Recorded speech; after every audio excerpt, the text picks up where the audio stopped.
You ready? You ready to roll? This is gonna be a great conversation. I'm so happy. Yeah, yeah, let's go. Awesome. Let's do it. Andrew, where are you right now?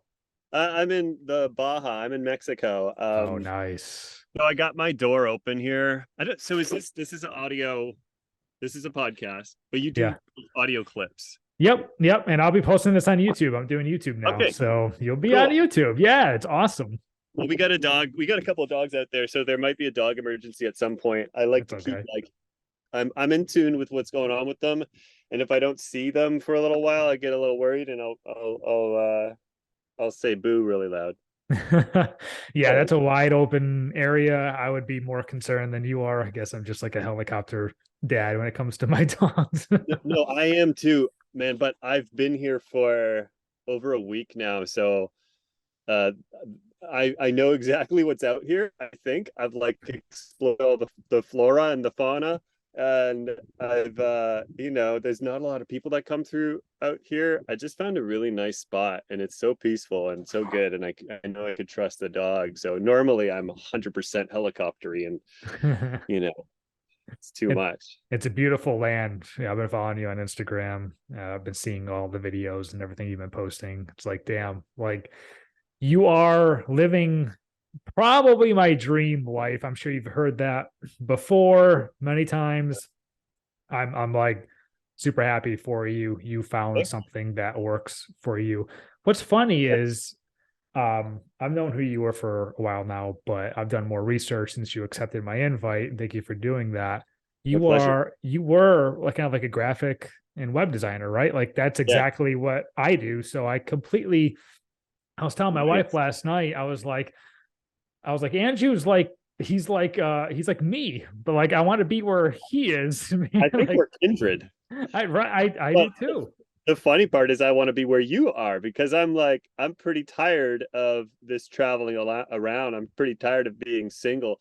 I listened to your thanks for posting that last episode that you posted about how you came to be a podcast, which Mm, was really helpful for me to get a grip of wow. where you're coming from. Good timing. Thank you. Um, but yeah, good stuff you've been producing. I'm really happy to be here and chat with you and see what else we have in common. Yeah, there's going to be a lot of things. I appreciate you saying that. It's funny that you know why I started this, and you are basically like the epitome of like the guest I'm trying to get. And yeah, I mean, I'm like blown away that you're here right now. I'm Oh, honored that you're here right now. thank you. You have like seriously, if I can find a way to kind of do what you do, I'm gonna try to figure that out. Maybe I'll figure that out during this conversation. But yeah, I Well, mean, I think ideally I would recommend a balance, yeah, I don't well, you just got married. just got Congratulations. married. Thank you. Appreciate that. And is your wife a traveler type? Does she oh yeah, you guys are going to Iceland and you've already Yeah. Yeah. um and so if she's a traveler type now, does she like small confined spaces? She's a camper. She's more of a camper than I am. I'm more of a glamper. She's a camper. So yeah, she All can right, well, do. the perfect meet in the middle point is the van. I know. I know. I So know. It's yeah, interesting put that on because the grocery list. Is van. Just put van on it's a grocery. possibility. I've actually interviewed multiple people that are traveling in vans, and it's very interesting to get their story of how they just kind of like left everything behind and they're seeing the world, and every day's a new experience, and there is excitement in that. There's also, it's probably like you said, a balance, right? There's nice like stability and comfort with waking up in the same area every day, kind of knowing where you're going to get food, the grocery store, all that kind of stuff. It's Yeah. the same, but yeah, it's finding a balance is quite the key in life. I'm having a hard time with that right now.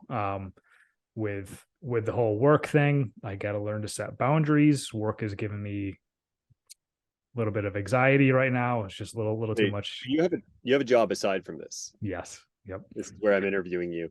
And because I noticed your time, like you sent me over an invite to select the time where and everything started at 1 o'clock, and I was like, what's going on at 1 o'clock? But you're on the East Coast, and that's 4 o'clock. Uh-huh. So you have a Uh-huh. job, and then you get home, and then you do this, and that's a lot. It's a lot, but I tell you what, as you probably know, like it's a passion. I don't see Yeah, it's this tools, as right? like a job or like a responsibility or like, oh darn, I gotta go podcast somebody. It's like this is like my passion. This is what I get amped about.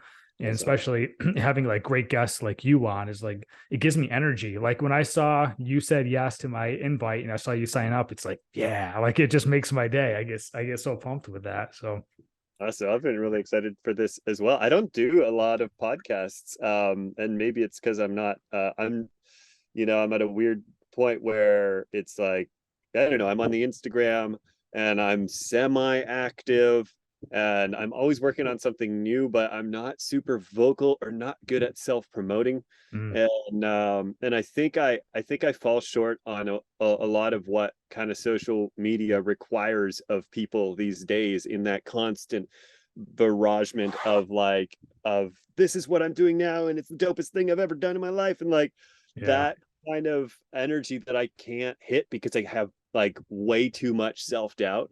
And so I could never find that voice and I think my publisher wishes that I could do a little more, but they're so patient with me and they're so kind with me that I'm also super grateful that I have them on my side all the time, because they don't ask me, but I know that they would like that if I Mm. like.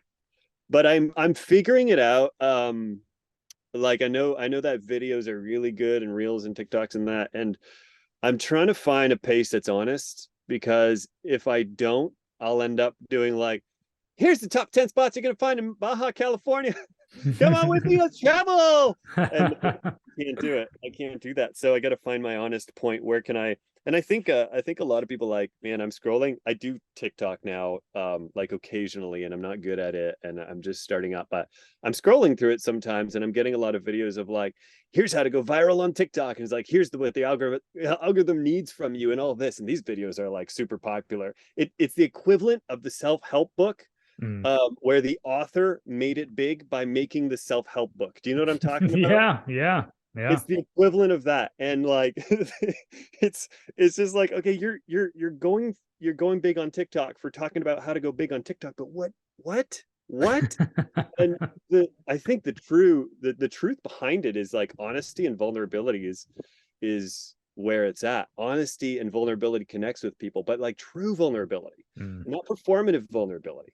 mm. And there is like, it is hard to find that as well, because when you're even like, I don't know, you could see that vulnerability in people, and sometimes you could see the performative stuff, and they're all finding a truth, and I love it all. And it's a lot of the times it's incredible to watch, but that there's that performative vulnerability and the real raw vulnerability where you're like, oh, it's hurting, and they're showing it, and Yeah, I'm hurting that way, and that's beautiful, you know. yeah. I connected. We can talk about that, I guess, maybe momentarily, but with some of your posts over the last few years, I've connected with that to a level that only I think a few people can maybe perhaps understand. Mhm. But yeah, social media is like it's one of those like necessary evils, right? It's like you don't want to be that person always on your phone, always taking pictures, always taking videos because you want to be in the moment. But then again, it's like, okay, well, if you want to perhaps like succeed in specific areas, you want to reach your fans and your fan base and keep people informed, you got to be on your phone, you got to take the pictures. And Yeah. like the best way to probably do that is probably set up some kind of like a cadence on like a specific day of the week, a specific time. Just remind yourself to upload something or whatever. Just kind of have Yeah. that kind of like a routine built into a Oh schedule yeah. or something. Would But that be something? I don't know what routine means. that's great though. Yeah, I have no That's idea what, obviously but that. that's something I need to work on as well. Because there is a lot of value in like, in being able to set those are essentially boundaries, right, with Yeah, yourself, yeah. to be able to do these things that you need to do. Um, uh, I I don't know. This is kind of a tangent on that, but like I feel like there are things in my life that indicate that I love myself and I love my future self, and those are like little small things, and but they're almost routine things where it's a funny one. I grind my teeth at night, Hmm. so my dentist got me or I went to my dentist and I got a mouth guard or whatever it's called. Mhm. What is it called? A mouth guard? I wear retainers at night, so it's Yeah, it's essentially that. It's the yeah, top retainer. mouth guard. Yeah, I guess it is a mouth Yeah. guard. Mhm. And so I got one of those and I was laughing with my dentist. And I was like, you guys should have a therapist built in because if someone's grinding their teeth at night, there is a deeper issue than grinding your teeth at night. And it's Huh. not about just giving you a mouth guard and solving that, but like figuring out. So I'm like, well, if I haven't figured out what's, bothering me, then I maybe deserve to grind my teeth. But the moment of self-love is the moment where I put that mouth guard in before I go to bed because I'm like, this is like a long-term commitment to taking care of my future self. This Yeah. is less pain in the future in the dental office, but this is also like really saying there's a nihilism to not putting my mouth guard in at night. And it is a very vocal, a very loud, and very obvious kind of like masochism to like, wait, masochism is the personal one, right? Sadism is the one it's more people. I think so. I think that's about right. Masochism. Yeah. You're putting me on the spot. And Let's say Google that. sadism, but I think it's masochistic when you like punish yourself. But Right. like this is a total funny tangent, but yeah, there's that element of self-love when I put that in and I'm like this is for my future self. But when I don't put it in, it's because I'm like depressed. I'm like, what's the point? Like Mm. I'm gonna die someday anyways. I'm not gonna like who really cares? How much longer am I even gonna last? Uh like I'm Mm. 40 now. I'm falling apart. I'm alone. It's over. I'm not gonna put my mouth guard in. But when I do, it's this tiny little element of radical self-love of like, I'm gonna put my mouth guard in because I care about myself now, but because I care about myself long term. And it's such a like little small thing. That and taxes. If I do my taxes, I'm like keeping on, and that's the routine thing. Like if I did something every week, I'd be on board, I'd be on top of that and I wouldn't have to worry about that. But it's all like these stupid little real life situations that kind of prove to yourself that you care about yourself long Oh yeah. term. You Yeah. want your future self to be in a good position. It's I could have used a much better metaphor like going to the gym or something like that. Not a skip rope, but um no, oh no, wait, I say skip rope because I'm Canadian, but you say uh jumping rope Jump or rope. jump Yep. rope. Yeah. Yep. Jump rope. Yeah, I saw that. You're from Ontario, right? Yes, yes. Are you in the Northeast? I was. So I was born in upstate New York. I went to school in Buffalo, which is obviously not too far from Toronto at all. Basically Canada. What's that? Basically Canada. Basically Canada. Yeah. And lived in Connecticut for a couple of years. I've been in North Carolina now for about 13, 14 years now. So Right. Whereabouts? the Raleigh Durham area. Oh, awesome. Awesome. I Yeah, spent a lot of time in Wilmington. that's a great time. I love That's a really good Wilmington. I time. love Asheville. I got so many good friends out there and I miss them a lot. Yeah, my wife went to App State, so she's a huge fan of the mountains out there in the Yeah. Boone area. Yeah. They have a beach house on the ocean, so yeah, North Carolina's got a little bit of everything, which is No, really it does. nice, and a little bit of pollen right now, which is not fun, but Oh no. Oh, I was there this time last year and my allergies were destroying me. yeah, You, yeah, you got so many different pollinators and we or we really do. yeah. But yeah, no, I want to hit on a few of the things that you just said right there. Have you ever read the book Atomic Habits? It just reminded me to ask you that. I think I did. Yeah. I think I have. It's one of those books where I read a lot of self-help books and then I forget them almost immediately after, but Yeah, I'm I get pretty that. sure that Atomic Habits is in my lexicon. I get that. Yeah, I because it's one of those things where you kind of like do like these small things, 1% every day will Yeah. adds up over time, type of thing. Yeah. And yeah, I mean, I'm with you. There's definitely times where I'm in bed at bed, I brush my teeth, and I'm just ready to pass out. I'm like, "Oh, I forgot my retainer. Do I get up and get it, or do I just say forget it? I'll do it Yeah. tomorrow." Yeah. But most of the time, it's I think what's helped honestly. I had Invisalign for 2.5 years, and it was like honestly, like I paid so much freaking money for that. Like I am not letting these teeth go bad. I never want to do that ever again. So I put so much time and effort towards it that I can't give that up. Yeah, that's also a good solid anchor in the past. But that was your past self caring about your future in a big way, right? So Yeah, yeah, it's funny that I've said on my podcast multiple times that like a lot of times like I look in the future and I try to pretend I'm in the future and like, well, I regret not doing something today. Will I go on this trip and not regret seeing this or what, whatever. I always just kind of try to look back and say, well, I regret doing that or not doing that. yeah, Right such a now, powerful tool. yeah, it is. I mean, I'm not always right, but I think it's a good way to live because I don't really live by regret. So it's Yeah, super helpful. Um, that was what inspired me. I think it was on my 37th birthday.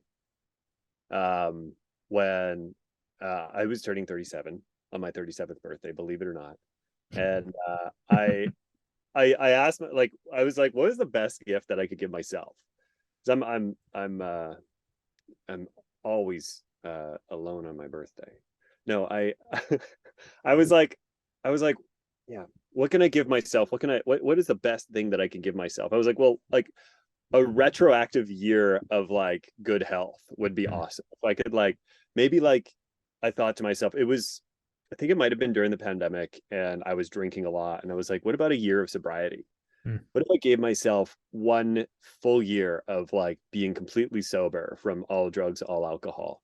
And I said that would be really good. That would be dope. Then I said, wait, well, I could do that, but now I have to be proactive. I have to abstain from that for 1 year. But then when I turn 38, I could reclaim that gift from my 37-year-old self to my 38-year-old self, and and and and then I could, reap the benefits from that. So I was like, okay, well, I'm going to do it. And I'd only done like dry Januaries and stuff like that Mm. before. But I've always found them incredibly helpful. As alcohol is just like one of the worst things on this planet. Though I do kind of love it. So that's the problem. Uh, but so I did it. And come my 38th birthday, I was like, man, I did it. Like I feel amazing. That's I got awesome. a bunch of things accomplished and I was like, I'm gonna do another year. So I did 2 years completely sober. Wow. And then the third year came, I was like, that's pretty good. 2 years. I'm good. My buddy has a mezcal company, or like he imports mezcal into Canada. I tried like one sip of it like 2 days before I went sober. And I was like, damn, this is really good. But then 2 years went by and I was like, okay, I could try it now. And I was starting to get into natural wines right before I went sober, and I was really enjoying that.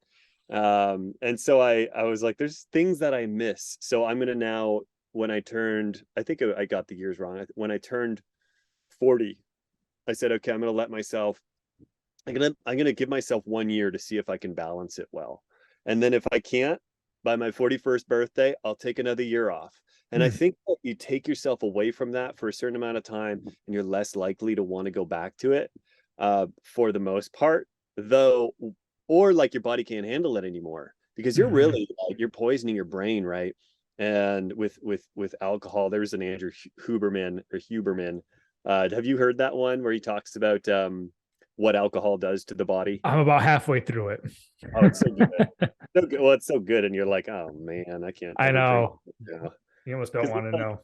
it literally poisons, it's a toxin that goes directly into your brain because alcohol goes through your blood brain barrier, which protects your brain from all of the toxins, except alcohol can go through it. So you're literally like, you're getting drunk is poisoning, is just feeling the effects of being poisoned. And so you're damaging your brain. And so it's not good. I Mm. told this to a French friend of mine, and I was telling him about this episode. He loves to drink, and he was like, "I call bullshit. I don't." It's like you do, you man.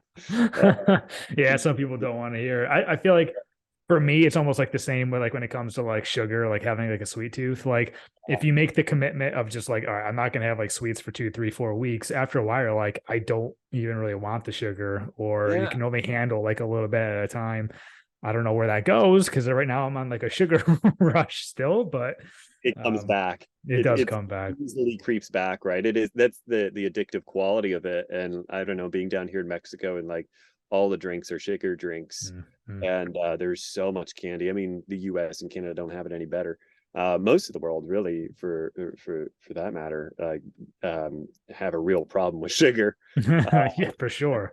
An addiction to sugar that is like, man, it's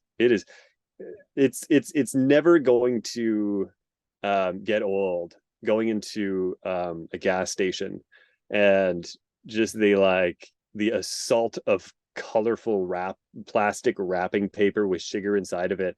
And I hope that someday we look back at that and say, like, what were we thinking? Like, what? How did we just line our shelves with plastic around sugar and call it different names? And we just went to town. We just went nuts. Well, it's like cereals growing up. I don't know if you grew up the same way I did, but all those man. cereals were just absolutely terrible. So I love bad. Toast Crunch. That's the best. I told you, we are related in some way, somehow. That's the best. When you get to just the milk and you're just drinking the milk with all the sugar in it. You're like a ton of little cinnamon toasts. I love nothing better. Like a ton of little French toasts. You know, they actually sell that as like I don't want to say like it's a spice or whatever, but like they sell cinnamon toast crunch like thing where you can sprinkle on your food in a store now. It's like what? That's so dangerous. Man, I had a job. There's a part of me that regrets turning this job down. But there is a part of me that is happy I did. But it was a job for is it Kellogg's? Who makes Oreos and all those ones? Nabisco? One of those Nesquik. I don't know. I don't know what of those. Probably Mars. Yeah, probably Mars.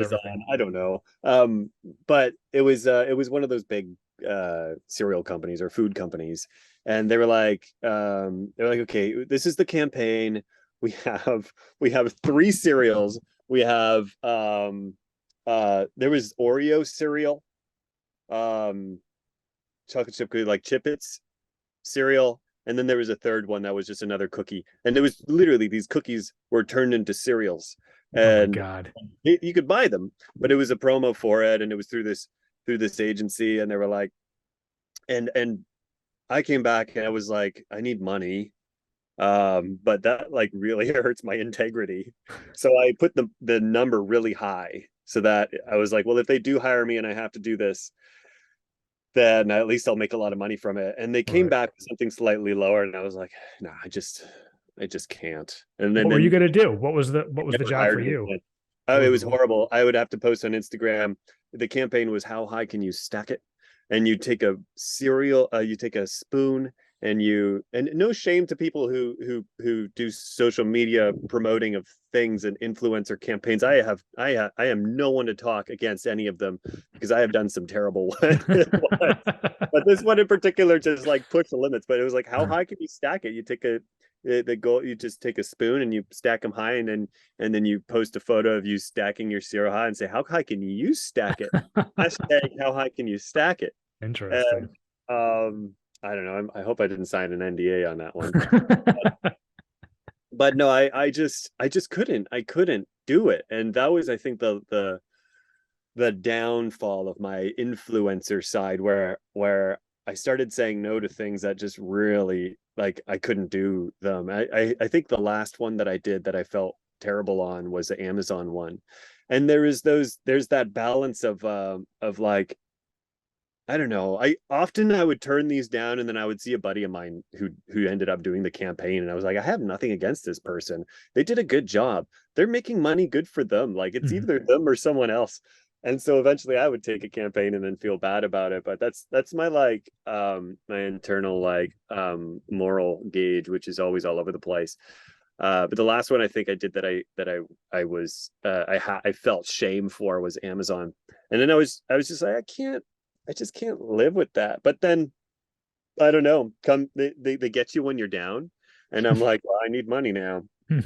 If the cereal people wanted me to stack them high, I might do that right now. Okay, so listen, man, here you go. Stack them campaign. I'll let you post that 2-second clip right there on Instagram. Go ahead and tag him. See if you can make some money off of that. We're gonna get in touch with you too. So do they like find you for these campaigns because of how big you've gotten because of your books? Is that kind of like a side effect of what's happened here? That was fully a social media thing. Like no, most of these agencies didn't even know that I had books. Mm, I would imagine, but occasionally they'd have like, I don't know, someone working at the agency who was a fan. mm. And so they'd be like, this campaign is coming up. We need like a dog influencer. And like, oh, I know a guy, but um, I don't know. I think like I come across as a nice guy on Instagram. I like to think that I'm a nice guy. But I But think you're also Canadian, right? So I have that going for me. Yes, I do have to be nice by law.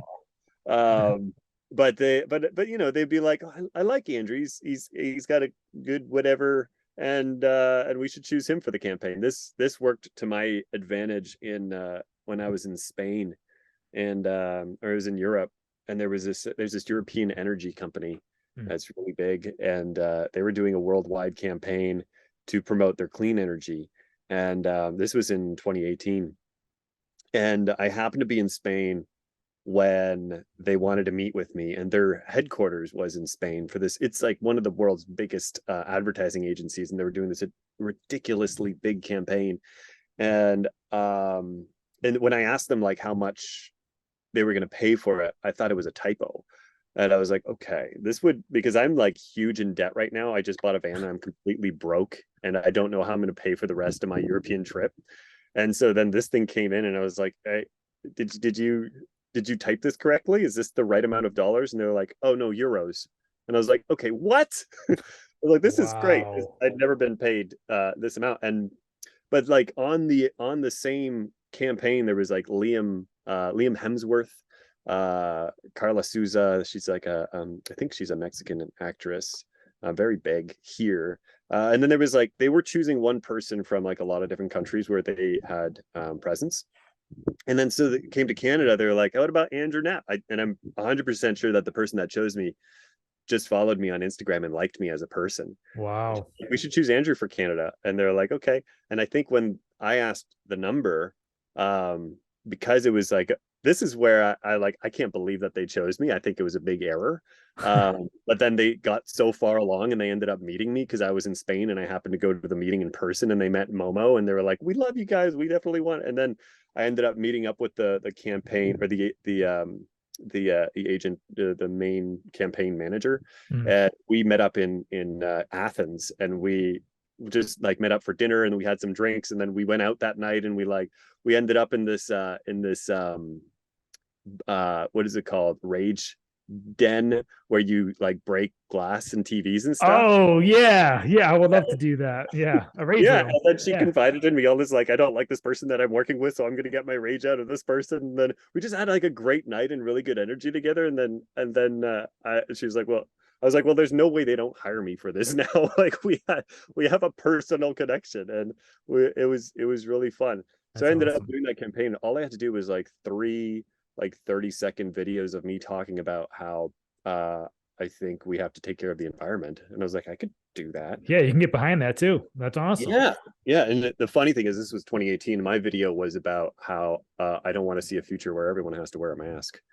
Yeah. Uh, Wow. ironically. Yeah, so it's your fault. Yeah. Sorry. But that was, I don't know, that was fun. That ended up paying for my European trip, and I was broke by the time I got home anyways. Worth Uh, it. So worth yeah. it. Yeah. 90 seconds total. Shit, that's awesome. Yeah. Well, tell you But what. that doesn't happen anymore. Well, I don't know. Now it's a struggle to like, now it's just I hope, like, I barely make it by. I can't make it by with the books alone, because I make a lot of kids books authors, they'll produce a couple of books a year. Hmm. I get to make, I pour my heart and soul into it, and I don't want to burn myself out with it. So I do a book every year or two, Mhm. and that's been a really good pace for me.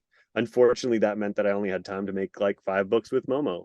But I think that's also pretty good and pretty cool and pretty, like, I don't know. I am proud looking back at the stack of books, and it's literally what I see when I see my stack of books is like You is got it right photo album, here. is like memories with Momo. Yeah. Yeah, I mean, this is like I said, I feel like a connection when I see this and I get this, and I knowing that correct me if I'm wrong, you're probably still going through like the grieving process. I mean, I know I still am, and but like, what do you think when you see this cover? Like, what's your first thought? Um, damn, what a perfect dog, you know? What an absolutely perfect dog in every way I can. Like, it's been a long time since that book, and it's been a few years now since he's passed, a year and a half. But it's hard, and you might have experienced this with Coda as well, where it's hard to see him in his youth in my memory. Mm, I see him in in his older age. I see him when he had a hard time swimming or running, and mm. that's my freshest memories of him. And maybe it's early onset dementia for me. I don't know, but like I feel like I'm forgetting. Like I remember him running nonstop, and I remember certain things like we used to go out to the middle of a field, a big open field, and I would have a ball and whatever the chuck it or something, or even just a stick, and I Mm. would go stand in the middle of the field, and I'd be about to throw it, and then he would start running left, and I would start just turning, and I would just spin in circles slowly in the middle of this field, and he would run giant loops around me nonstop. He would just run for like 10 minutes nonstop. And then I would launch the stick or the ball, and then he would grab it and bring it back to me. We'd do it again. It was like my turbo workout for him. And he just loved it. He lived for it. But I remember doing that like on beaches and in fields and in forests. And he'd love, like when he would do it in the forest, he would like, deep between the tree trunks and uh show off his agility, and have so much fun. I try that with Yaya and Boo sometimes, but they don't know how. Yeah. At it right now. Hey. That's, I'm glad they have each other. Oh That's man, great. they're obsessed with each other to get along so well. That That's is wonderful. and I think, and I know you have a family of dogs right now. You have three. Yeah, and maybe I'm gonna guess where you're going, but I could be wrong. Is that when so Coda, I think you remember her name, when she was 12, I got Raven, Yeah. when she was a puppy.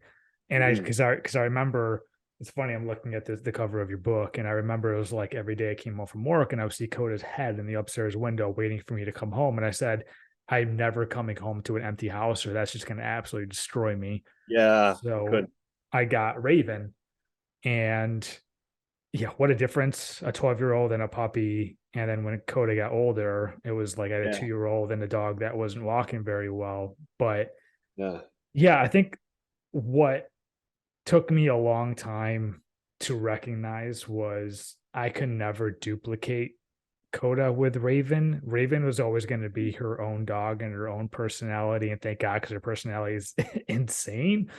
But I tried a lot to kind of like use Coda as like a reference point to train her, to get some of her personality to rub off on her and all that stuff. But Mhm. it took me a long time to realize I was not going to have a Coda 2. I was going to Yeah, have a different dog. yeah. Yeah. And did Coda take to Raven, or was Coda like, I don't have Coda time for was no, it was in the first like month or two, she kind of imposed her alpha on her, but then after a while, I think she enjoyed having her around. It kept her young a little bit for sure. Okay. Yeah. That's good. Yeah, and I think Momo and Boo were kind of the same, but Boo was like Boo was advertised as a border collie puppy, Mm. and I was stoked to get another border collie. And Boo is 0% border collie. There's I think they put that in there because they knew that I would. They knew that people would adopt those dogs immediately, They're and smart. they found him behind a Whataburger in Corpus Christi, Texas. That's Oh that's wow. that's his roots. That's all they know. But that he was like 5 weeks old when they found him. But yeah, Momo didn't entirely take to Boo. They never fought, and they played occasionally, but it wasn't like I don't know. It was like if your grandpa lived alone in a house and then you introduced a teenager, it's going to be the same Yeah, situation. 100%. Um, so yeah, when Momo passed though, and yeah, having Boo there was so important. I couldn't imagine I couldn't imagine like driving, because I drove to Ontario from British Columbia with Momo. Wow. My sister had a mental, or my brother had a mental health crisis that year, and so I drove back home with the dogs, and when I got there, I was like, "There's no way Momo is making it back. That was too hard on him." And he's just not happy. And I spent a month or two there, and at the end of that, I was like, "This is it. He can't. Um, he just can't do it anymore." So Mm. I put him down that summer. I think it was August. Is it August or September? And or October. I can't remember. 2021. And then I drove back to British Columbia in this van, and but I had Boo, and it was so it was so it was so interesting because like Boo was always second fiddle. He was always in the background. Boo was the second dog, and Momo was he took so much energy because he needed so much help. I had to hold him up to pee and to drink water, and I had to I was literally holding him up, Mm. and so I didn't have a lot of time for Boo. I trained Boo. I did my best. It was also during the pandemic, most of it. So but so I don't know. Then I had my one-on-one time with Boo, and then I was at that point I was like, well, this dog is amazing. Mm. Once you get to what I don't for me, it feels like it's about a year. It's about a year, and I don't know if a year and a half to really connect with a dog. And then this is like, it's really strange. I noticed this with Boo and Yaya, is that it took me some time to connect with both of those dogs. And just actually, I think it was yesterday, I was thinking to myself, it's like, does that how long it takes me to connect with people as well? And do I need to give people more of a chance to be in my life to like to see if I can connect with them? Is that like is Mm. that a common thing, or like because it was consistent with Boo and Yaya, or is it just anecdotal? Where it took a year and a half to like really connect with the dogs, and Boo was like, yeah, Boo now he's like, oh man, I connect so deeply with that dog. He's got real strong boundaries. And so he doesn't like he's not a snuggly guy. He'll rest his head on my foot and he'll rest it hard, which Mm. I love. Like Momo used to rest his head on me, but I felt like he would not put the full weight down. He would just kind of like put his head down and just hold his head up. But Boo just like drops his weight, and he's got a heavy head, and it's just adorable. And I love his little face. And but yeah, it took me some time to connect with him, and it also took me some time to connect with Yaya. So Mm. sometimes I think it maybe for some people like me, it just takes some time to like really get to know a dog at least. But I mean, I love them both immediately. Obviously, I'd do anything for them, but to deeply connect with them was a different thing. Especially Yeah. Yaya, he's in the ass. he's he's the worst out of the three. He was not the best dog I've ever had, and not the second either. But like where Momo used to learn how to do things after the first time I showed him not to, or to like Momo, I want you to do this, or Momo, you can't eat this, or Momo, you can't pull on the leash, and that kind of thing. He was like, okay, I'll never do it again, Dad. And it's like, thanks, Momo, you're the best. And then Dad was like, oh yeah, you can't do that. And he's like, what? Can't do what? And he would keep chewing on whatever he's chewing on. And I'm like, wow, some dogs are hard. And now I Yes. realize people are like, my dog's not learning. Is there something I'm doing wrong? And I'm like with Momo, and he's perfect. I was like, I guess I'm just good at this. Now I'm like, okay, some dogs need a lot more love. It's just like people. Some people like to be little shits. Yeah, They want 100%. love. I'm actually going through something similar now with Nova.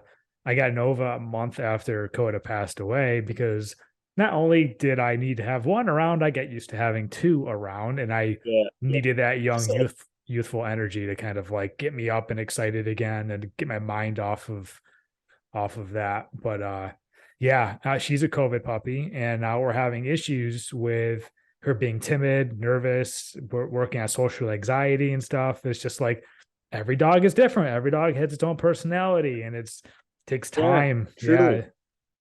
Yeah, yeah. It's one of these days, hopefully I'll be a dad or whatever. And I guess in a weird way, it's kind of preparing me for having kids at some point. Every kid's probably different, has different needs and different outlets. And Teaching you, reminding you what patience is, yeah, I suppose. I think for you need a lot of sure. that. We found a place here in North Carolina area that has obstacle courses and stuff. So we brought them last week for the first time ever to do obstacle courses, and they were Wow. so happy jumping up and down the balance beams and stuff like that. It's like, Huskies, right? yeah, Are they huskies. huskies? Yeah, huskies. Yep, they're you know the energy. Yeah, yeah. Those are pulling dogs, right? Yes, and they pull me. That's for sure. Yeah, yeah. Yeah. But yeah, this is I feel like a big connection, and not to keep going on the grooving path. We'll talk about some more fun moments here, but I will say you posted something, I don't know, it was a week or two ago with the collar and jingling.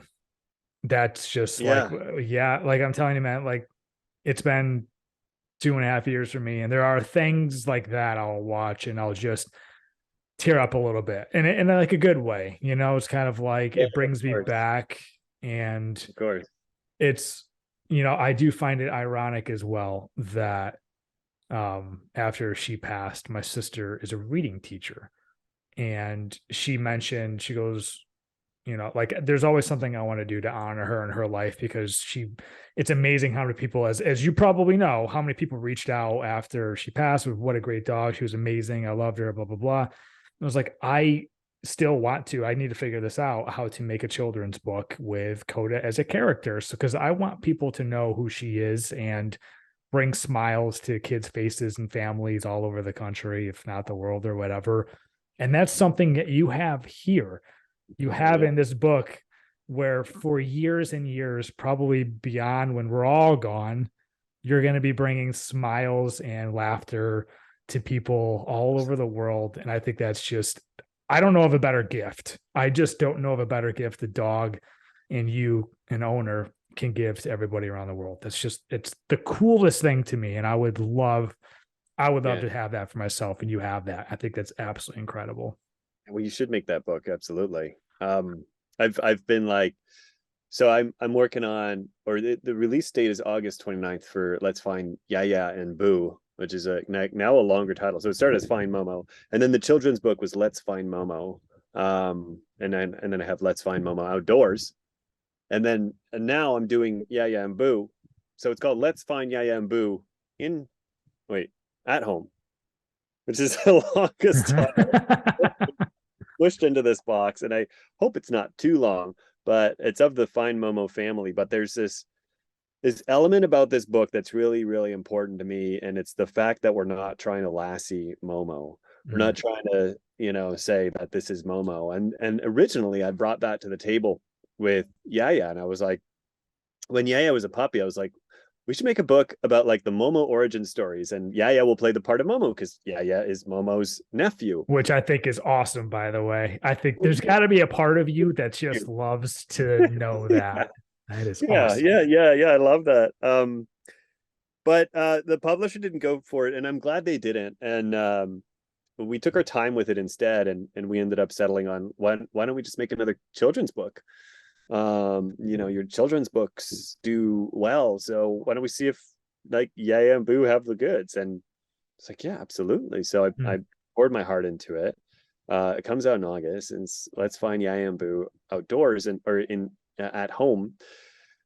But it's the fact that it's grounded in reality, and any any child who's reading or enjoying Let's Find Momo, and then they're given this other book called Let's Find Yaya and Boo, and where they're pointing at Yaya and they're saying Momo, and their parents have to say, no, that's Yaya, Momo's not here anymore. And that's like, for me, that maybe that could be a conversation for some of these kids in understanding that life is impermanent, understanding that that not everyone is going to be around forever, and that's okay, and that there is like, as Cher put it, love after life, life after love.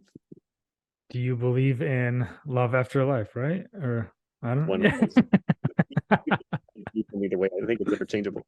But I just had to put share in there. But no, so that was really important to me, to keep that grounded in reality, and have and give that opportunity for that conversation. If the parents are so, willing to bring it up, maybe it's going to be an opportune moment when the kid asks, why isn't this Momo? And so I'm working on another book, an illustrated book, that'll come out next year. And I think the tentative title is Find Momo Everywhere. And it's really about it's literally my story about Momo loving to play hide and seek, and then Momo dies. And you better believe that I was in coffee shops writing this and crying, writing these cute little rhymes, but being like, oh, that hurts, ouch, ouch, ouch, ouch, ouch, but getting it out, and like connecting that part of me that wants to tell this story. But in the end, you can still find that dog anywhere you look, and in the memories that you have of them, and all that cutesy kind of, like, I don't know, it's we're not saying that dogs all go to heaven. We're not saying that this dog is alive as a ghost or anything like that. We're saying, like, you can still find that within yourself, because there's a lot that you learn from him. There's a lot that he's taught, that he learned from you, and these are a lot of torches that you can keep carrying. But I'm hoping it'll be a tool, even for those parents that had to explain, let's find Yaya and Boo is, not with Momo because of this. They can give them this other book that says, here's what happened. That's big of you.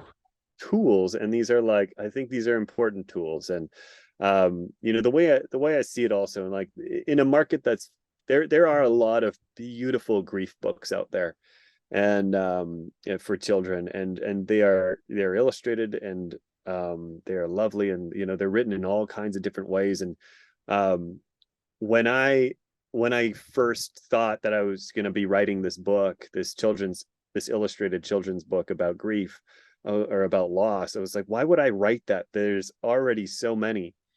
But the reason that you would do anything that's, tell a story that's already been told, is because you don't know who's going to need to hear it in the way that you tell it, and in the time that you tell it.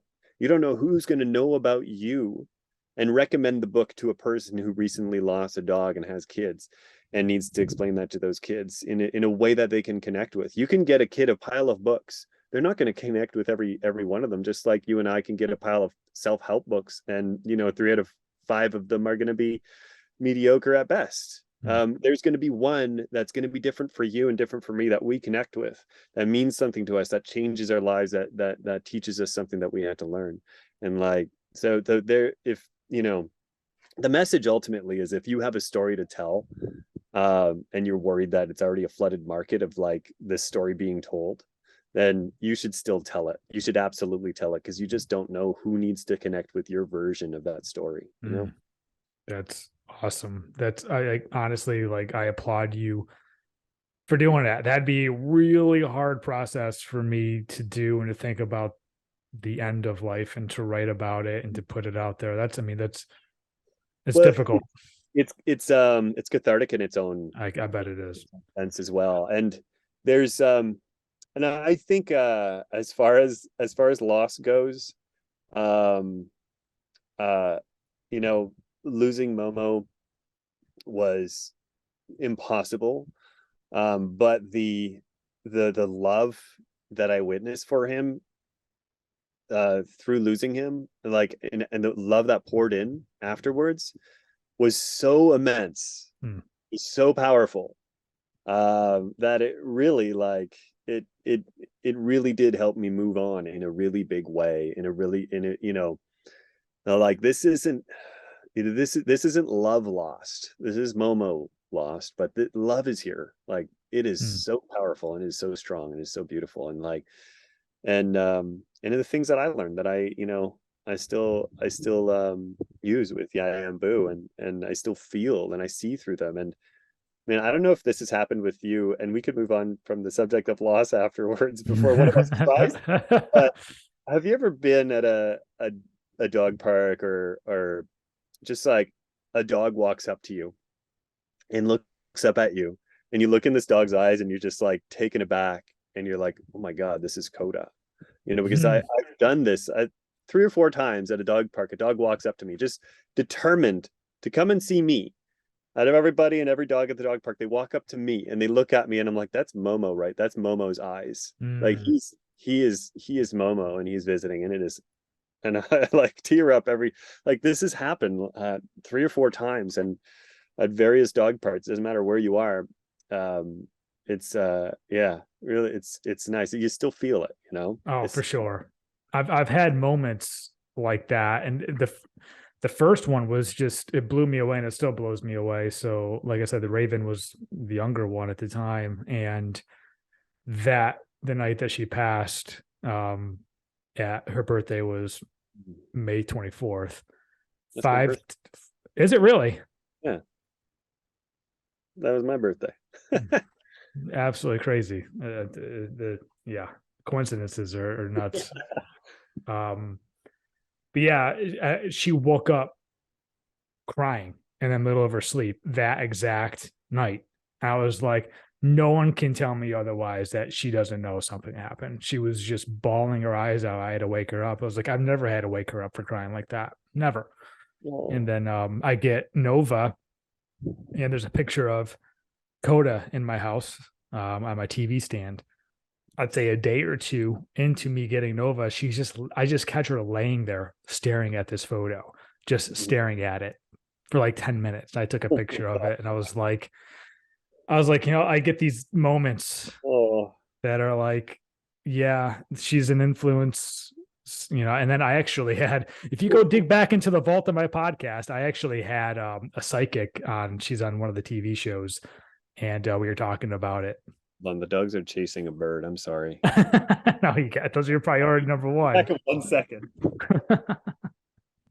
Yeah, so a while back, if you look into the vault of my podcast, I had a psychic medium on, Michelle Belanger, and we were talking about seeing loved ones and pets again and stuff. And she's absolutely convinced you will see them again. It's just, I don't know whether you believe that or not. It brought some comfort to me for sure. Yeah, those are really interesting. I spoke with an animal communicator a couple weeks ago, and I think about it a lot, really objectively. And obviously I'm in a sensitive state, and I'm listening for like what makes sense here, and I'm trying to like put it into the slot of like, okay, this means that. And like, how can I take what she's saying here and make it make sense for what I knew for him? And it is interesting that sometimes where she's off the mark, and you're like, okay, that's just a miss, that's fine. But like, I don't know, if you're a really skeptical person, you'd be like, nah, this is all bullshit. But in all honesty, I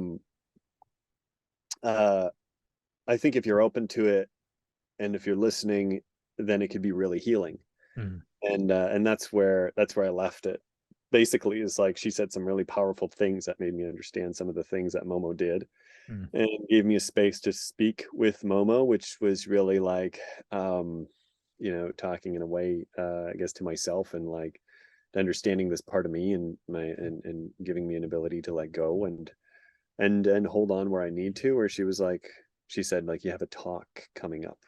And I was like, yeah, I'm doing I'm speaking at a conference later this year. And she's like, okay, wow. She's like, well, Momo said that before you go up on stage to talk, just call on him, and he'll help you, and he'll be there with you.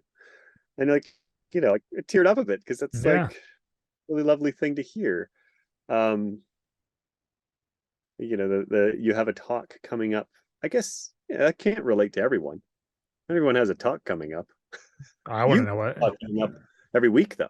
I guess I don't consider this a talk. Like, if you were to hear that, and she were to say you have a talk coming up, you'd be like, yeah, I'm talking to someone. I'm talking to Andrew on Friday. Right? Yeah. It's I don't know. I'm skeptical about it, but I'm also open to it, and I also understand that skepticism won't help me heal in any way. But like, hopefulness and like openness and curiosity will absolutely leave that book open, that healing book open, you know? Yeah. No, I mean, and you never know. And when you were talking about like, families looking through that for the new book coming out with Yaya and Boo, like I think that's a great mindset to have. Like, have you thought about putting like a dedication page somewhere in there so perhaps they could like read, like if they wanted to? Yeah. Yeah. Yeah. Yeah. Yeah, absolutely. Um, and yeah, it's been an interesting one to write. It's been hard because I really want to rhyme it. Mm, Do you know Shel Silverstein? I've heard. Yeah, I heard. Not familiar, but yeah. Um, he was one of those children's book authors that also did his own things on the side, and he still rhymed, but he talked a lot about adult matters, Mm, uh, which is like often really dark. But it had a rhyming sequence to it, which made it all very beautiful in a way. And I was just so dead set on rhyming it. So I've been writing it, and my publisher, my editor said, "Why don't you try writing it in prose instead of in verse?" And so okay, I'll try. And I tried. I was like, "This is not flowing. This is not coming out. This has to be rhymed." mm. So I've just been rhyming it. Oh, I'm Um, excited to see it. I can't wait to read excited. that, and I'll definitely buy the book. And I got some more fun questions to ask you if you're up for that. Let's do it, man. Yeah, Let's switch gears. I will say like I'm so like it's It's a hard to big, explain. What's that? big topic. Yeah, it is. And like I'm so like happy for you. The one, I guess you can say regret. I try not to live by my life by regrets is like not making almost as many memories or bringing Coda to as many places as I wanted to and traveling and get the cool photos. You have all of that. And there's got to be some solace in that and looking back at these books and the memories you've made. And let's go back kind of back to the beginning. Is like when Yeah. at what point did this like start to take off? You're like, okay, You hold should on a put second. this part at the beginning of the podcast. So I'll just tell people happy stuff is wonderful. coming. Get through it. No, it was like at the onset of Instagram, and I was living in my hometown of Sudbury, Ontario, Canada, north of Toronto. And if you've been there, it's a barren landscape. It's black rocks and small trees, and you're really forced to look for the beauty in it. And but if you look, you'll find it, kind of thing. There's a Brian Eno quote that brings me back home all the time. It's beautiful things grow out of shit. And this is like the small town motto for any small town, I believe, that like there's so much beauty that comes out of a small place.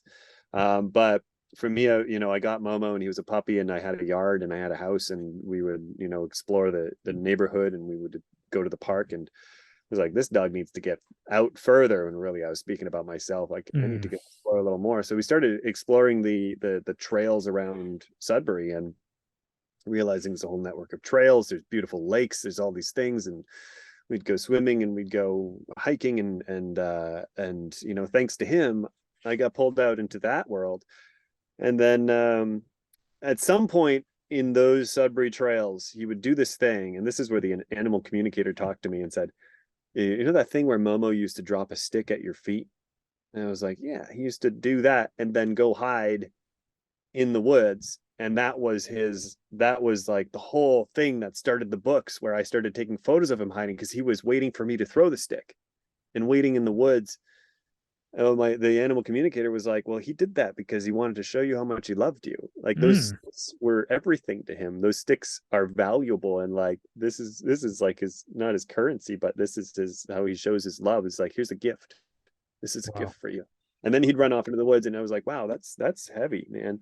But that was the origins of that. He would drop a stick at my feet and run off into the woods, and he would just be perfectly still, and I would be playing Find Momo middle of the woods alone, and being like, "This is cute, this is really funny." Like, I would laugh because he would literally hide behind a rock or a tree stump or something, or like go in like a pile of grass.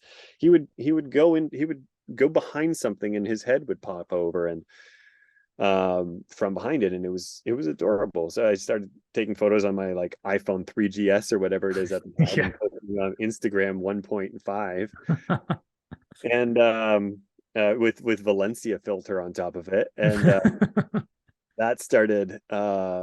If you have any Gen Z listeners, they're not going to know what that means. I know what it is. I definitely get But yeah, we used to post those. And in that book that you have, if you look through it, it is basically a Valencia filter in those photos. So But these are all iPhone photos? a lot of them are. I They're switched great. to, well, half of them are iPhone because they were just too good not to include. Like that one with the rocks and the snow. Yeah. That was an iPhone photo. That was like iPhone 3GS. So it's impressive that like that phone was able to like, dude, I'm telling you, man, when I was flipping through this over the last week, you cannot help but laugh. You can't help but laugh at that. There he is. There he it's he's just staring at you the whole time. What age you are. I mean, come on. That's awesome. That is awesome. So those are iPhone photos as well. And but like on the right, the photo on the right of the rocks, that's Sudbury's landscape. That's like black rocks and small trees that I was talking about. But that's like, so we started getting out. That fire truck was in Toronto. And we started going on like little trips. We'd go down to Toronto. We'd go around Ontario, and then we took a trip through New England actually, and took a whole bunch of photos out there. And so did you have this in mind when you were taking a trip? You're like, I'm just going to take a trip.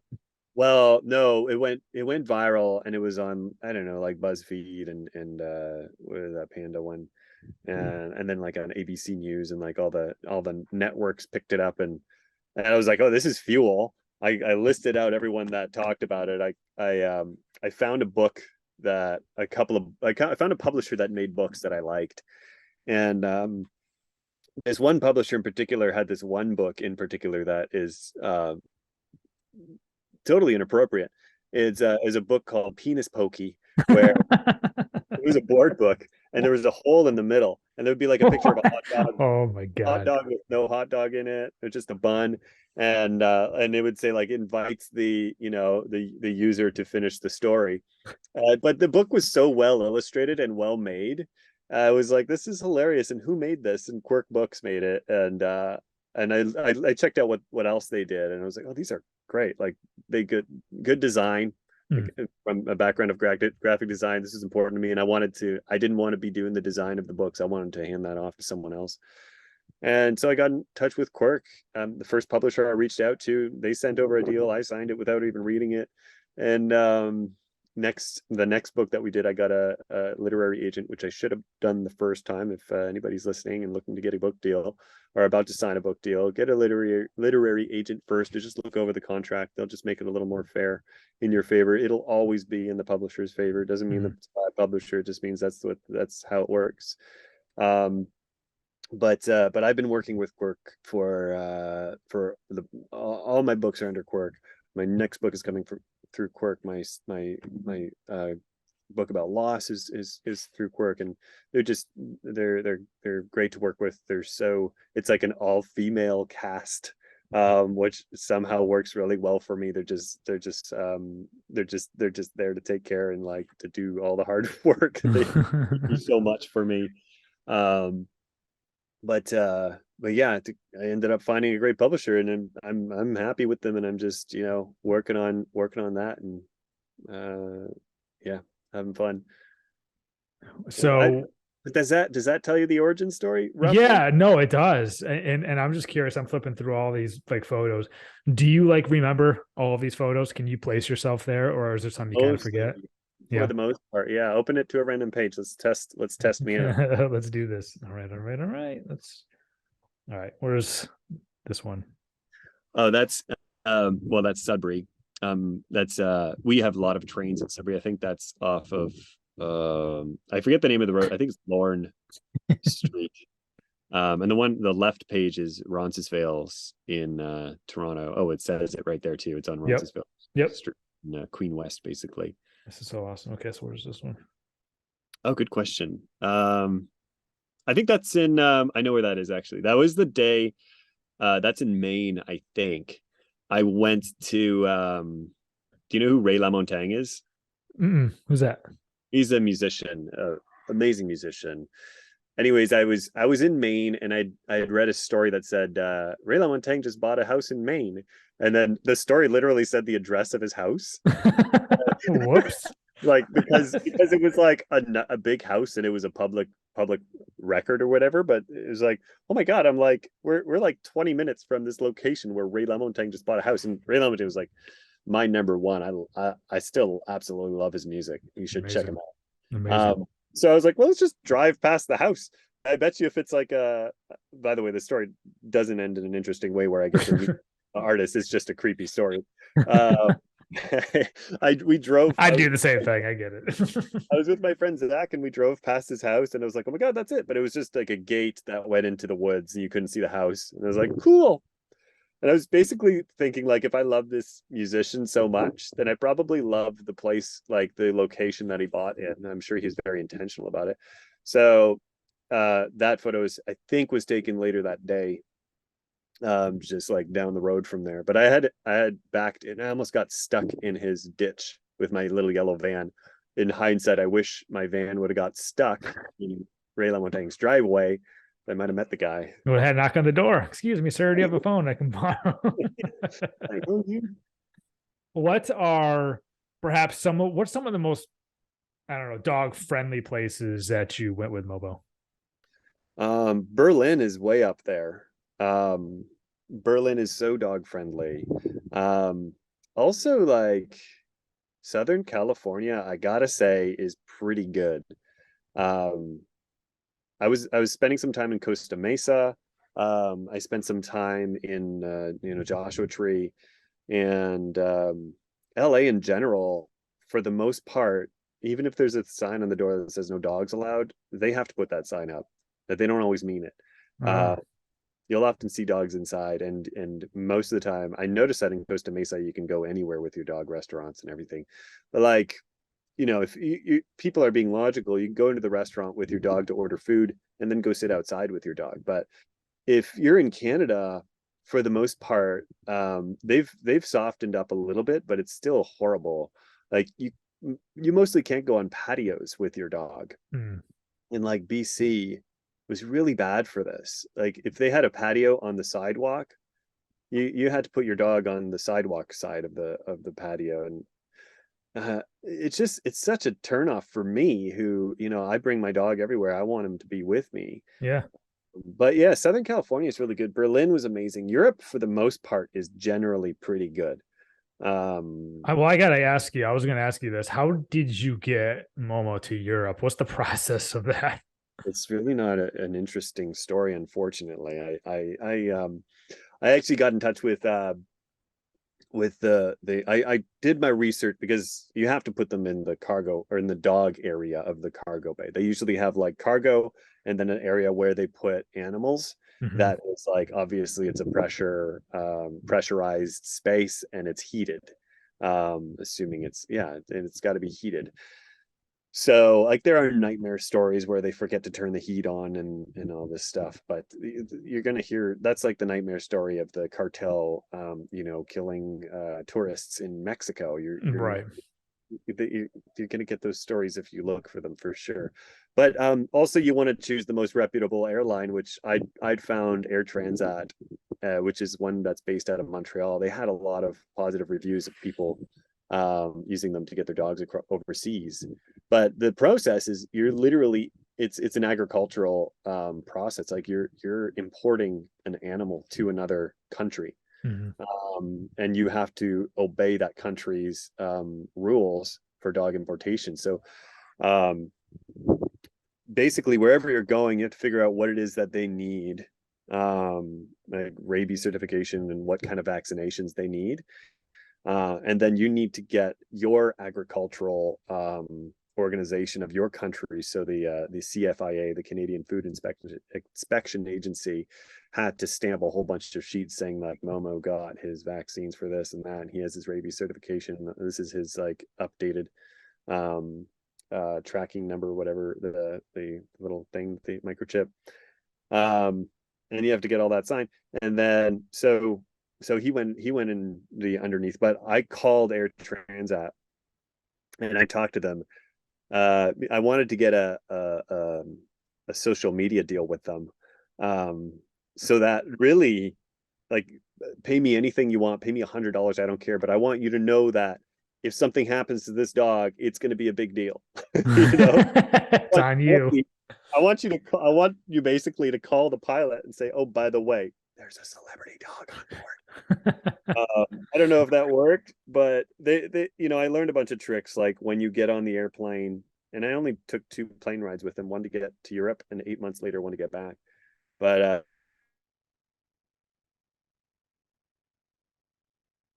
if your dog is on board, Say that and again, real quick. I just lost you for a moment. You said you took 8 months to get back, and then I lost you. What did you say?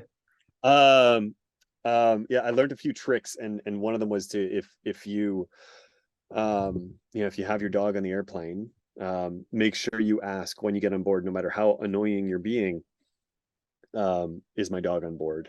And just so that they remember that there's a dog there, first of all, which most Yeah. of the time will, but just to be sure, and no matter how annoying you're being, just say, like, can you ask the pilot, can you make sure that they know that the dog is on board, and to let me know immediately. And I asked, I think 2 or 3 times, and I felt like I was being so annoying because they're busy, they got a million things that are important to deal with, though. So but eventually they came back to me like, yeah, confirmed. Pilot said he's on board, he's doing great. And it's all good. And I'm like, okay, good. Let's load off my chest. But Mhm. then on the way back, this is not really interesting, but there was a delay. There was a couple of delays, and it wasn't even winter. It was like September, but there was a lot of delays. And Momo ended up being in the airplane for like 10 hours, which is way more than I intended. But Mhm. people have done it before. Mhm. But I intended on 6 hours. That was like the Right. shortest flight I could find from Canada to Europe, and it was Montreal to Portugal, 5 hours and 55 minutes. But like he ended up being in there on the way back for 10 hours, and then he peed in the customs lineup, the one that you can't turn back from. The one that, like, there's a sign at every corner that says, don't do anything, don't speak, don't use your phone, like that customs line. Mhm. Um, and I have Momo with me, and he pees because he has to pee. And then I get through customs, and then the police guy or whatever guy is like, your dog, he made a mess over there. And I was like, I can't go back there, man. You know, I can't turn back. That's not my mess anymore. I'm so sorry. And then he pooped in the airport. I picked that up though. Sold it on eBay. some kid was some kid was having a good laugh watching Momo poop in an airport. When do they take Momo? So I can only come from a person perspective. When you just get in line, you get on Yeah, the whatever it's called. When do they take Momo? before you yourself go through. Well, this was me in Montreal. Before I went through my own, um, before I went through customs, or where with the check where you have to take your shoes off and all that stuff. Yeah, They yeah, have security. Yeah, security. yeah. Before I went through that, I had to drop Momo off at the specific, like, corner of the airport. Oof, Uh, that's nerve wracking. I imagine for, you like, were. That's why you oversight asked. luggage, yeah, and dropping off your animal. And the security, like the girl who was looking, checking him out and basically like scanning the cage, making sure there was nothing in the cage. She was like, I love, this is my favorite part of the job, is when a dog comes through. Hmm. And so that was reassuring. It's always reassuring. And then he went on a conveyor belt. And but like the trick also was to make sure that he was extremely tired and zonked Hmm. out. It's not smart to sedate your dog in case there's turbulence and he like falls over, and whatever. Just don't You can't sedate your dog, but you can tire them out. And I got him used to being inside of his crate. He wasn't really crate trained, but basically I like got him comfortable with being in the crate in the house. And then I brought the crate into the back of my truck and left it open, and he was in it. And then I would keep the crate with a blanket on top of it. And then I would get him really used to the idea of being in a crate in a moving vehicle with white noise constantly playing. And like and eventually he was pretty comfortable in his crate, or he was very comfortable in his crate. And yeah, each one of these things, the the bureaucracy of it, like filling out the forms, training him to do that. It's all like it's all just things that you have to go through if you want to do something big, you Yeah. know? Uh-huh. I want to go Europe with Momo. It's not easy. Like my next thing in life, I want to move to Joshua Tree. Mm. It's not going to be easy. I have to get my US visa. That's not going to be easy. But this is something that I want to do that's going to take a lot of work and I'm going to want to give up. And there was a lot of times before my trip with Momo where I was like, maybe I just won't go. It'll be a whole lot easier if I just don't go. Right. But also, now there are chartered private jets that are filled with dogs. I want that job too. I'll take Which is that. the way that I would go now because you pay a couple $1,000. It's basically like you're paying for business class, but it is literally a private chartered jet, and it's through a specific airline who only does this. I'm pretty sure. I can't remember what they're called. They're like called Pet Air or something. But you can charter for whatever. You just save up your money. I would rather do this than worry about my dog in the cargo area of an airplane. 100%. It's worth it. Rather like work an extra couple of jobs and be able to do this, which makes it really possible. But you give them a ton of money, and then you go in this airplane with a bunch of dogs in it, and you cross the sea, and then you land at a private airline somewhere. I don't know, but that sounds like a way better way to go. So all my advice on doing it the hard way, just do it the expensive way. That I Also, would do that. Like to get to sit next to your dog on the airplane. How cool is that? It gives you both peace of mind too, right? Instead of being just wondering what's going on. Like now I get why you were asking multiple times, is my dog on the plane? Because you don't really. Yeah. It's not like you hand him off and you see him go in the back seat, right? No, Like, I was looking out the window trying to see his like crate go into the cargo area, but I didn't see it, and I was like, oh my god, I didn't see it. It's not in there. But it's I just because get they it. put it in a different area. I get it. And so, yeah. And so you did Momo Goes Across Europe, right? And so, like, what's the order of your book? So the book I'm having, Find Momo, was this number one? Yeah, that's the first book. And then after that, I did Find Momo Coast to Coast, where we did like a bunch of the US states and most of Canada. Not all of US and Canada. Who funds? Was it like, hey, we're going to give you a bunch of money to go do this? Or you're like, hey, I'm going to do this and hope it turns into a book? Like, how does that work? Honestly, if I ever did the math on how much money I made versus how much money I spent for those books, I would never do another book again. Wow. But like, it was mostly self-funded. Like I'm bad at saving money. I just like to have a good time in the moment. It's still worth it. But also like I would do they give me an advance on royalties, which means that they give me a certain amount. I think like somewhere between $10,000 and $15,000 is the advance, and that is meant to fund whatever it takes to make the book. Okay. And then you have to like you're paying that back with royalties. So if your first royalty check is $8,000, that's just going to go towards the 15,000. You still have to pay back another 7, Wow. Okay. So they gave you a loan basically. It's basically a loan. It's a loan that if the book is a dud, you don't have to pay that back. So at least there's that. But your incentive is to make it a great book so that it does sell enough to eventually start making you royalties. But to be successful from making books means you need to sell 1 million books, and I didn't sell 1 million. I think my the culminative number of like the full book sales of all my 5 books, which by the way the order was Find Momo Coast to Coast, Let's Find Momo, the children's book, Find Momo Across Europe, and then Let's Find Momo Outdoors, the one with Boo, another kids book. And the kids books sell the best, but all my books cumulatively I think sold about 300 or 350,000 books, which is a pretty cool, like it's substantial. Yeah, amazing. But of course, like you take that, I make about $1 a book, and you pay that out over the course of 10 years, and that is not a lot of money at all, unfortunately. But it's like enough to fund like the books themselves, and really it kind of becomes like it is a passion project. And and of course, like, man, I would love for Jimmy Kimmel to like hold my book up just once and say, "This is a cool children's book. You should get it." Or Jimmy Fallon or any of the Jimmys, really. But like that would probably just like change my life if somebody is watching and like if some person would just say, get this book, some I'll person do would it. Get the follow. book. Please, Get the thank book, you, guys. thank you, there you There you go. Taking care are. for life. We're done, man, I'm good.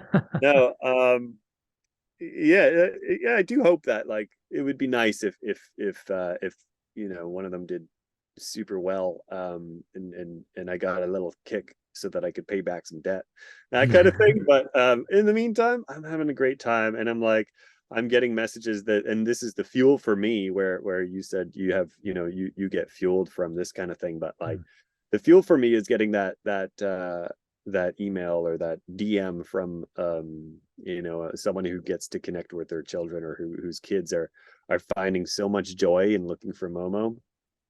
Um, and that's just like that's it for me. That's the bread and butter. Hmm. Um, but I actually spoke with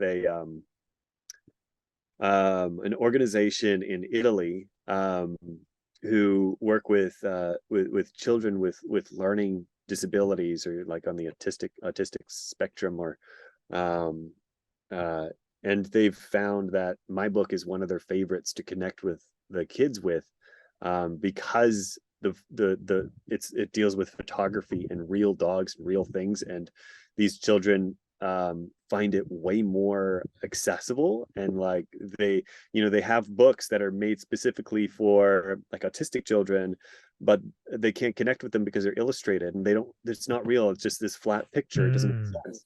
But then they show them this picture of a little dog hiding in this book, in this room or in this kitchen or whatever, and they're like, oh, I get that, because I understand, because that's a kitchen, and these are things, and I'm looking for the things, and they so that was really special to me, that they use that as a tool. And I get messages from people who's like, mother with dementia, or they're this a kid that they work with learning disabilities, and they get to connect through this book, and that's the world right there. Amazing. If you need one reason, if I need one reason to keep going with this, and that's it, and that's worth it. That's amazing. It's how cool is it to know that Momo has a legacy that's gonna Yeah, far outlive all of us. yeah, That's so awesome. And like I bet you, being like the good dog dad that you are, is like I bet you're so happy and so proud that it's Momo that's getting like all the notoriety, and not you. You don't need it. You're just so happy that Momo has it. And yeah. yeah, that's I'm blown away. That's so cool. I'm so happy to hear that. I, I love it. I love everything about this. And We got now, to give a little credit to Boo, though, yeah, now it's Boo and Yaya. you Here know, in the shade. In the shade. right in the shade. Yeah. It's so cool. I mean, yeah, now you can somewhat continue the legacy, but perhaps in a little different direction Yeah. with Boo and Yaya. Yeah. Um, yeah, and so I was gonna ask you like what the future holds and everything, but you've already kind of talked about that you're doing a book with them now. And Yeah. and like you said, do you get the feeling, and I had this feeling a couple days ago when you said you listened to my podcast, the one I put out about being honest and vulnerable, why I started this, like sometimes you gotta push yourself just to throw content out there, and you don't know who it's gonna connect to, but it's gonna connect to somebody, and you Yeah. don't know who needs to hear it. And like you said, like, and it's now a book for children with autism. Like you probably had no idea that was gonna happen, and you probably don't even know half the stories of people using this book for things. So Oh, it's incredible. yeah. Also, that podcast that you put out, I mean, we have a lot of parallels with family dynamics, Oh and yeah. learning to set boundaries and that kind of thing. And I was curious to chat about that a bit. Yeah, go for it. I mean, in that, I could only say so much. I don't speak with my brother and sister anymore. Um, it was just for myself. I need to set those boundaries, and it wasn't healthy for me. And it was all just this victimization and this blame and this stuff that was also within myself that I'm healing from. That it's like it's like all my siblings have it in a way, and I've had the the opportunity and the luxury of like being able to self-reflect, because of the life that I have, where I'm with myself a lot, and like, find a cycle through therapists until I found my 10th one, who is actually pretty good at like at helping me dig these things up. And I've had this time to do this work, and meanwhile I felt like they still have a lot of that work to do, or even their own just different work that I don't understand. And but they say the worst therapist is a family member.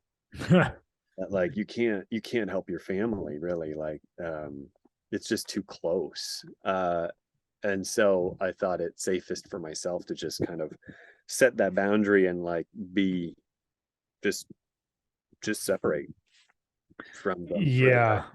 and realize that this is a separate, these are adults. That's, yeah, I've had a hard time. I found this. Was that Siri? Yeah, Siri thought it that was me. I've had a hard time doing that. See, the thing I deal with the most is guilt. There's a lot of guilt that goes around in my family, and I know that guilt very well. There you go. Yep.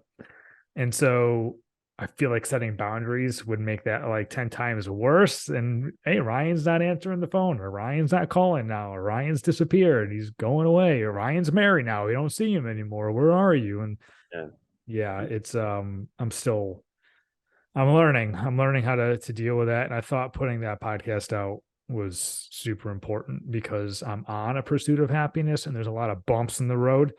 And so, to be honest and vulnerable, like I said, someone's going to connect to that. Someone's going to hear that and be like, I get what he's saying. These conversations with my guest, like, they give me energy. They lift me up. I come away from these conversations feeling so much better.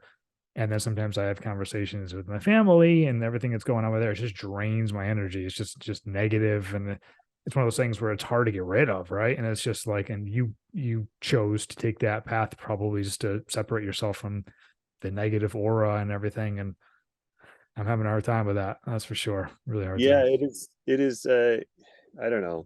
It's not easy, but like, originally why I moved away from Ontario was it was too close. Yeah, if I ever had children, I didn't want to do it close to my siblings. Wow. And that's like, I don't know, it's painful because I love them and I want them to get better, but and they have kids, and I love those kids, and I miss those kids a lot, and I wish I was there with them, but without their folks. I don't know, it's I don't know, it's hard things to say, and it's a little harsh at the same time, but the reality of it is that, like, I've had and have so much work to do. There are so many bumps in my road as well that I need to get through. And what's important to me, at least with my family, and I feel like the people around me, is just like, be self-aware and just try to start taking steps. You know what I mean? Like, being around people that just don't even like consider them having an issue, or it's like, no, I don't care. I'm happy with who I am. This is who I am. Take it or leave it. That's a little harder for me to deal with. It's I will sit down at the table and have a conversation with anybody that says, I have these issues. Yeah. And I'm trying to work on it. It's going to take a long time, but I have a lot of respect for that, for sure. Yeah. Do you feel, just randomly asking this, do you feel that perhaps everything with your family situation and whatnot connected you with Momo even more, with the love that you had for your dog, that perhaps, because I'm trying to put myself almost in your shoes now. Maybe that's what happened to me, is I gravitated to my best friend Yeah, when I needed it. there is a lot. There's, I think if you look this up, there's it's not uncommon to have a pet as a primary attachment. Hmm. That was Because me.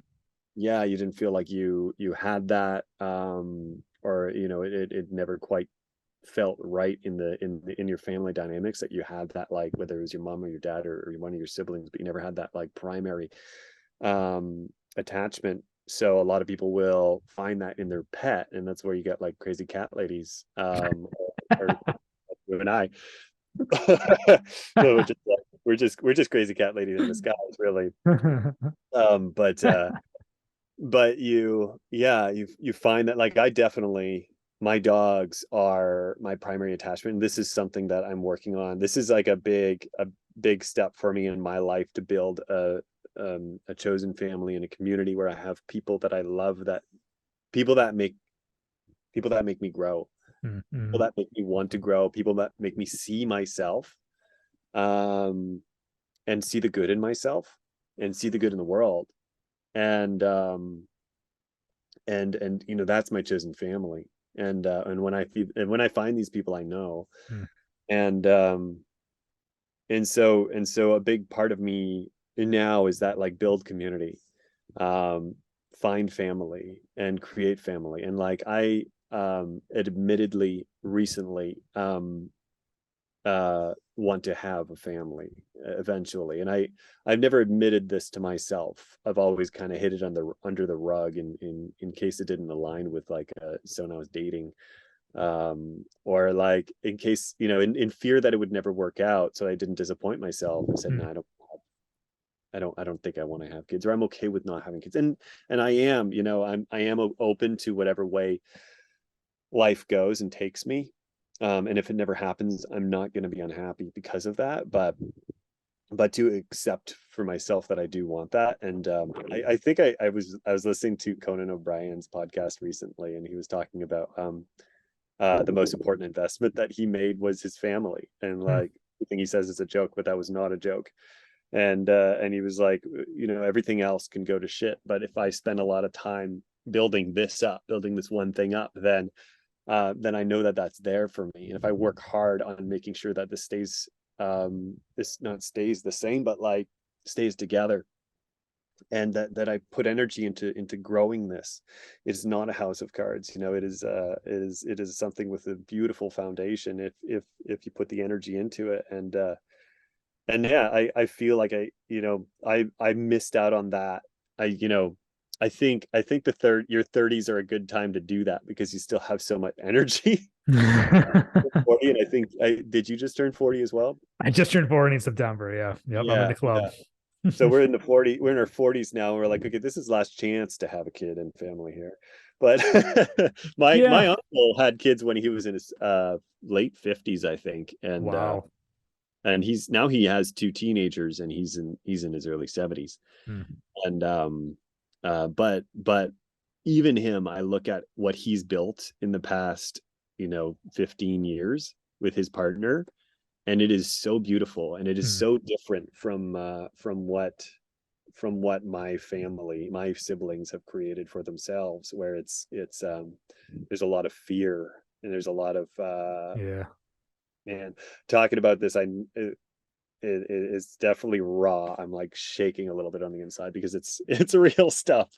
Yeah, man. I appreciate it. And But a yeah, lot of us are going through it. A lot of us. And, I, as you probably heard in that podcast, one of the reasons I started the damn thing is because I couldn't freaking find anybody to date, and dating was just freaking terrible. And I was like, you started a find. I want a family, and I want all this stuff. And I was like, where do I even, like, I'm getting older now, and Yeah, I don't know, now that, like, I just got married and I met Kristen, it was like waiting so long gave me the opportunity to grow and fix the yeah, things I needed to fix. So that yeah. way it's like, I mean, I'm still working on myself, but it's almost like if I got married like 5, 6, 7, 8 years ago, I'd probably be divorced because I'd still be kind of broken a little bit. And Well, not necessarily, because there is the flip side of that, where a lot of people learn fast when they have to, right? yeah, yeah, Like, perhaps. a lot of people will have kids when they're in their early 20s and be forced to learn. Yeah, Though, that's true. I think more times than not, it might end poorly.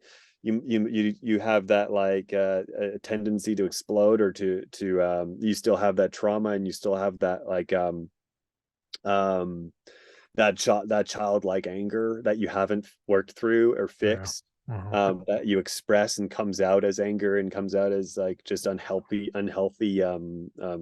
coping mechanisms, and transfers to the kids. But Mhm. I think sometimes you do see someone have a kid early on or get married too young, but they learn a lot fast about themselves, and that was the way that they were meant to grow. But like you and I think we're similar in that way. I don't think I would have grown well that way. Yeah. I don't think if I had a kid when I was 30 or mid 30s even, I wasn't there yet. I really wasn't. I needed that work to be done. Mhm. And I obviously still have a ton of work to do, but the foundation is there. I understand myself. I know why I do some of the things that I do, a lot of the things that I do, and that's like a big part of it. I think it's just knowing yourself and understanding why. Like, you're going to have triggers, you're going to have you're going to be reactive in certain ways for certain things. If you don't understand where that's coming from, that's going to be traumatic for someone. But if you see it and you're like, oh, I'm acting this way because of this, I can take care of that. Yep. And I can only imagine, I'm just thinking to myself, like the amount of traveling you've done and like the alone time on the road and stuff like that, how much that has helped. I know for me personally, like I waited so long to like find someone to travel with. And I was like, after a while, I was like, this isn't happening, but I still want to see Yeah, the world. So I started to travel. I was like, this is amazing. I love traveling by myself. I'm seeing the world. You just grow and you meet people, you see different cultures, and it just enlightened me so much. I had so much growth through that. And I imagine you probably had somewhat of a similar experience. yeah. Well, I maybe not, because my initially traveling for me was a coping mechanism. It was like Mm, I need to get away, and then mm, it was always about getting away. mm, No matter where I was like, okay, well, I can't be here forever, because eventually it was like traveling with imposter syndrome. Is if I stay here for too long, someone's gonna find me out, and I mm, better move on and change friend groups real quick. There's this um there's this movie that I love, and I think that what I just talked about is the reason that I love this movie. Is this indie movie? I don't know if you've seen it. It's called The Man from Earth. mm, You should watch it. It's really brilliant. It's about a guy who doesn't get old, and he's been around since the paleo the pal- dinosaur area. dinosaur. Dinosaur era. Yeah.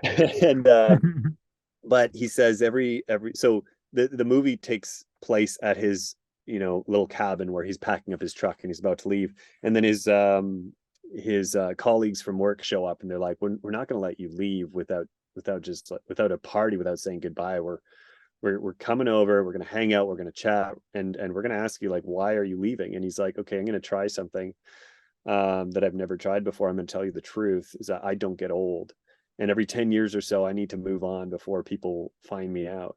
Mm, And so and then but the movie is brilliant because it's all these, like, it's a geography, it's a historian, it's a religious teacher, it's everyone hounding him with these questions about his past. If this is true, then what about this? And then he always has an awesome answer, but it's super well written. that's cool.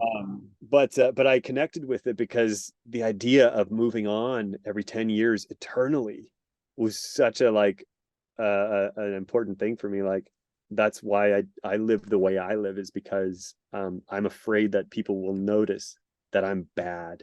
Huh. So I better go before they see me. But that's the opposite of what I need to do. I need to stay still. There's a line that says the pinnacle of friendship is not forgiveness. The pinnacle of friendship is witness. The most important thing is to, like, be seen by someone, not to be forgiven, but to be seen for everything that we are, and still stay there in that person's life, and just witness this person. And to be able to be a witness to someone, and for someone to be a witness to you and watch you change and grow over time, kind of objectively, I Mm. think that's missing in my life. That's what a relationship offers, that's what family offers, that's what friends offer. And I know that I need to sit with that, and my life the past few years have been trying to figure out where to be. I tried the west coast of Canada, but honestly, it's too expensive. It's expensive. Yeah, it's like Not to get off of what you were just saying, because I think that's super important. And but like, yeah, the West Coast, the Pacific Northwest is a place that keeps calling me back personally, but it is so freaking expensive up there, man. I love it. I'm actually going to Banff. We scheduled a trip to go to Banff and cool. later next year. I mean, I've been there, but Kristen has not, so I'm super excited to take her. But yeah, the Later Pacific next year, Northwest, you planned a trip for late 2024. 2023. Oh no, 2023, fall of Okay. 2023. I Yeah. was like, you're planning trips for 2 years away. I mean, I'm known to do stuff like, Okay. but Yep. See, I have a hard time planning a trip at all. Like my way of traveling is I literally everyone's always like, how long are you gonna stay in Mexico for? Or whatever, wherever I am. And I'm like, I have no idea. I do not. that's amazing. I don't That's care to know. It doesn't matter. Like, I don't know. I'll be here until I'm not really. that's But awesome. I guess that's where we defer, right? That's where we're not akin. We're a yeah, little but different there. it's also quite stressful. So I'm taking a trip to Iceland. Let's talk about that. And I don't want to get off of what you just said though, because I just want to recognize that. We can't get off of it. I want to recognize what you said, and that's really deep. And I think that's yeah. very introspective. And I think because you know and realize that, you'll be able to find what you're looking Yeah. for. Yeah, and connect with the right people and that kind of thing. But yeah, Iceland, I'm looking forward to it, but it's on the same topic because it's all pre-planned. It's like a 7-day pre-planned, get in a vehicle, get in a van, go to see this for 40 minutes, go to this place, and like I'm nervous. I'm nervous because I don't travel like that. I literally Africa was the last time I traveled like that, and that was in 2010. But it was Wow. very different. It was kind of off the cuff because I was working with that ecotourism company, and they were like, well, what do you want to do next? Do you want to go to Serengeti next, or do you want to do Kilimanjaro first? And I was like, well, I have a choice. And like, what should I do? They're like, well, Kilimanjaro, the weather is looking better now, so we could do that first. I was like, okay, let's do that first. So that was a little bit more loose. And I'm kind of hoping Iceland is a little looser like this. Maybe I should put a That's note. amazing. When are you going, first of all, if you don't mind saying? I think it's going to be in January. So like the Okay. coldest, darkest, but the most likely to experience the Northern Lights, which Have you experienced that yet? I've seen Northern Lights, yeah, Okay. but never as strong as I've seen in the pictures of Iceland. Like I've seen them randomly in Northern Ontario, or I'm pretty sure in BC as well, where I was driving at night and I was like, what is that? Like, what am I seeing? And I'd pull over and I'd be like, is that the Northern? I don't know. And then it would just a big green thing would swoosh across the sky, like, oh my God, Yeah. that's crazy. That's awesome. But yeah, I'm probably gonna lose my shit seeing it in Iceland. I would imagine that'd be different. Did you go in the summer or winter? So when I went to Iceland, it was St. Patrick's weekend. It was like a 5, 6 day trip. So it was middle of March St. Patrick's Day. You were like, 2017. they're doing a promo for St. Patrick's Day in the sky. Right?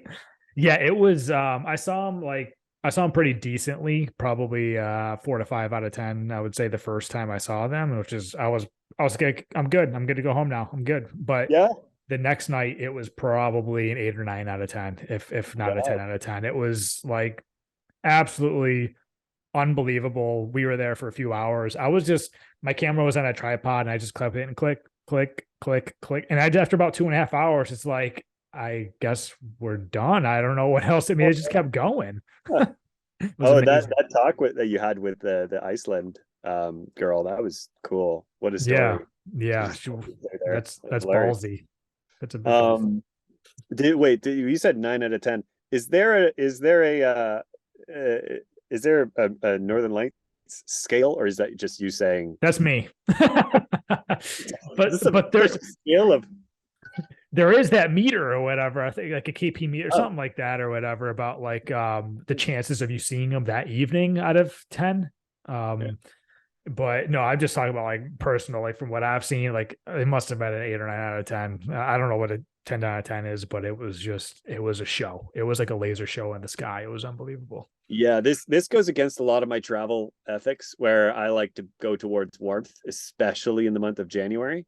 So it goes Buckle against a up. lot, I believe. But I'm doing it through this outfit called Trova Trip, and Okay. they organize group trips for people with a online community. So That's I'm gonna be awesome. going with like 8 to 15 people that I've probably never met before.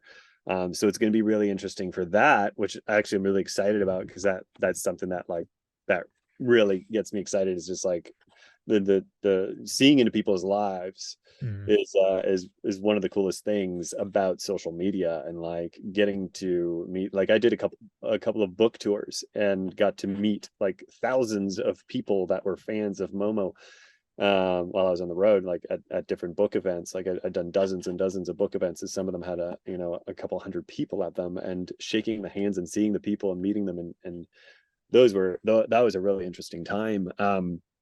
But yeah, so I did a survey to see where everybody wanted to go, and Iceland was number one for everyone. And That's I awesome. think it's on a lot of people's lists. So I think that's not uncommon for Trova Trip to see Iceland as one of the main ones where people want to go. But I was like, really? Does nobody want to go to Greece or Morocco, or like somewhere warm in January, like Australia? I don't know, New Zealand. Nope. They wanted to go to Iceland. Second choice was Alaska. Third choice was Scotland. And I was like, Wow. holy people, are we going to get along? But I was like, you know what? I need to go. I need to like, there's something about the cold. I don't know if you're a Wim Hofer or Yeah, the ice guy. Yeah, the ice man. I think there's an importance to cold that I need to appreciate. And Mm. I'm a snowbird. Do you know the term snowbird? I do. Yeah, I'm a snowbird through and through. I don't. The last winter that I experienced was only because of the pandemic didn't let me travel. Uh, So I was in British Columbia. I was in Vancouver for the winter of 2020, I guess. 2021 I got away. Um, but yeah, so typically I'm like, if it gets cold, if it looks like it's going to snow on the horizon, I'm out. I don't want to, like, I don't enjoy it. Like when I was younger, I enjoyed it, but I love just lying down in the sun in the desert. This is where I'm happy. That's why I want to move to Joshua Tree. Mm. But then there's part of me that's like, no, you know what? You got to do sometimes a thing that makes you uncomfortable. You're gonna do a trip without your dogs. In Yeah, I was gonna ask you, what are you doing with them? I'm gonna have a friend look after them. Okay, well, that's To good. be You can. miserable. I'm gonna be miserable. But again, like these are things that go against everything and every bone in my body. But I'm gonna do it because I know that's good for you. I know it's good to go against your comforts. Mhm. And I am a creature of comfort. I look for the comfy things, but it's gonna be a good time. I'm gonna see Northern Lights like I've never seen them before, most likely, weather permitting, but like probably. I'm gonna finally experience like long dark days, which has been like on my list of curiosities. That's interesting. And Yeah, like apparently it's like if the sun's up for a couple hours, but it's just golden hour for a couple hours, and then it's night again. it's gonna mess with you. It's gonna be so strange. But also like we stay in a hotel every night. So that's kind of Where are you cool. going? Are you going around? Do you know what it comprises of? Yeah, there's it's not the whole, you can't do the whole The whole um ring. Yeah. yeah, unless you got like a four-wheel drive, but it's I don't know. I've looked at the different destinations. I've looked at a map, but I've forgotten. I think it's mostly like within a few hours of Reykjavik. Okay. Uh, but I think there's a lot to see in Iceland, Oh yeah. and I think ultimately I think I'm gonna enjoy it. I think I'm gonna enjoy it because the one thing that I don't like about tours and like going from place to place and just like, here's a waterfall, you're 40 minutes at this waterfall. What I don't enjoy about that is that like I can't do that with dogs. Hmm. they can't be off leash because there's too many people around. Hmm. I'm gonna not have the dogs. So I'm gonna be at these places. I'm gonna actually get to like not worry about the dogs. So maybe It is freedom. It is a my little bit of beard's gonna freedom. turn back to brown, and maybe my grays are gonna come back. But Just appropriately. Make sure you get the proper clothes. That's for sure. yeah, it's Canada Goose through and through. Mm. Yeah, definitely gonna need to pick up some because I've shed all my winter layers. I think I've like given away two Canada Goose jackets to friends in my life because I'm never gonna need this again. Like, hey, by the way, I'm gonna take that. I can Uh, borrow that. turns out I always needed another one eventually. So no, but I have actually an awesome down jacket that I've been wearing uh way too often down in Southern California when it gets like too close to 50. Maybe a little colder than that in Iceland, just a little bit. Yeah, I know. Well, I think it only goes down like it goes just below freezing in the winter. It's not like it's You're and right. It's what the is it? wind, though. It's the wind Yeah, chill. right. Your guest was saying that like what it says, it feels like that. It's not Yeah, the like real feel. The real feel. Yeah. yeah, it's not like I don't know, like the like right now I think it's probably like 70 degrees here in Mexico, but I'm cold. I Mm. don't know. I'm freezing right now. Hmm. Maybe it's lack of humidity or something. I don't know. Conversation. I don't know, man. I'm excited for you because I think you're gonna make memories for even more memories for a lifetime, and Yeah. that's you'll never regret that, right? Never. And every time I meet, new people from the community of like of Momo lovers, it's always good. We always have dogs in common, and I think Hmm. that's always a good thing to have in common. I did that walk on Christmas Day because I knew that I was going to be alone on Christmas Day, and so I just posted on my Instagram. I was like, if anybody wants to join me for a hike somewhere in the greater Los Angeles area on Christmas morning, I know I'm going to be sad. I know I'm going to be alone. So instead, I'm going to do a hike, and you're welcome to join me. About a dozen people came with their That's dogs. awesome. We did this like 3 or 4 hour hike. I was flying that day. I felt great.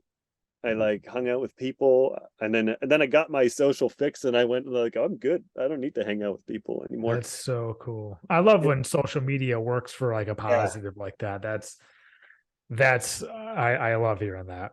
I'm gonna be doing more of those as well. As I drive back north, back to Canada, I'm gonna do a couple of them. I'm pretty sure going up the coast, just meeting with people, and it's really what it comes down to is mental health. Is like I need to get out more. Mm. It's good for for the mental health to be out in nature. Like it is literally proven to Mhm.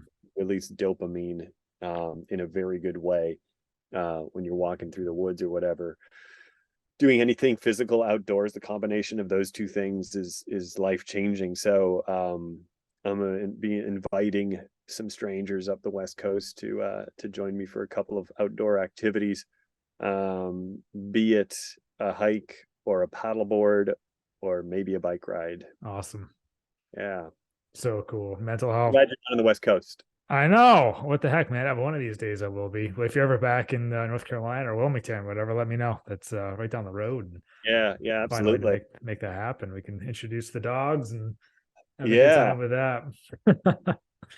But Andrew, it's been awesome. Um, yeah, it it's got great. deeper. It got deeper than I imagined, and yeah. I don't think we finished our conversation yet. I think we'll have to do this again at some point. Come back anytime you want. But hey, real quick, let's talk more about the future. We have the book coming out. You're going to Iceland next year. And I remember you saying about a conference, right? You're going to a photography I was conference for dogs. speaking at a dog photography How conference. freaking cool is that? That is Hilarious. awesome. So good. The girl who's organizing it, Kaylee Greer, I've just been chatting with her online, and she's so funny, and she sounds like the most exciting individual. I can't wait to meet her. And some of my favorites, Sophie Gamond, she's from France, I believe, but she does a lot of rescue work and like a pit bull rescue work. Her work is brilliant. She is an artist. Awesome. in the field of dog photography. LK, I can't remember her last name, from Weasel Blitz. I don't know. Like a bunch of like amazing dog photographers are there, and then they invited me in, and I cried, and I was like, yes, I want to do this. That's so What I'm cool. to talk about, but that's going to be exciting. That's going to be in Vegas in September. And then August 29th, Let's Find Yaya and Boo, that comes out.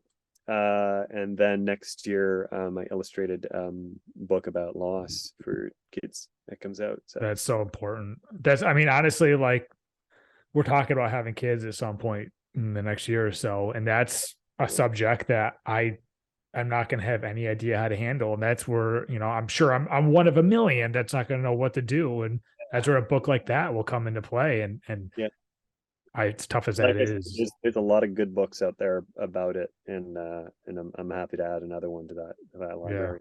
Well, I'm happy you're doing that. And, I can kind of be in your shoes a little bit. So, and I understand how hard that is for you. Just know that it's going to benefit so many people and spark some great conversations. So I hope so. And keep doing what you're doing. I love thank this. you. This has been really great. It's good chatting with you. We are kindred, it turns out. I definitely agree. I was like, hold on a second. This guy was a designer. Then he traveled with his dog and took photos and made a book. I was like, hold on, what? This is the job that I want. This is incredible. So, yeah, I appreciate you saying yes.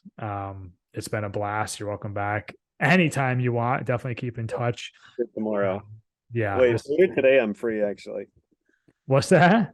Let's chat later today. Yeah. All right. Why not? Let's get a beer. We'll do it over a beer. Cool, But man. yeah, Andrew, I can't thank you enough. Thanks for getting deep with me. You were vulnerable, as was I. Great conversation. Loved the connection. And Momo has a legacy. I love it. Thanks, Ryan. Absolutely love it. Have a good day, man. You too.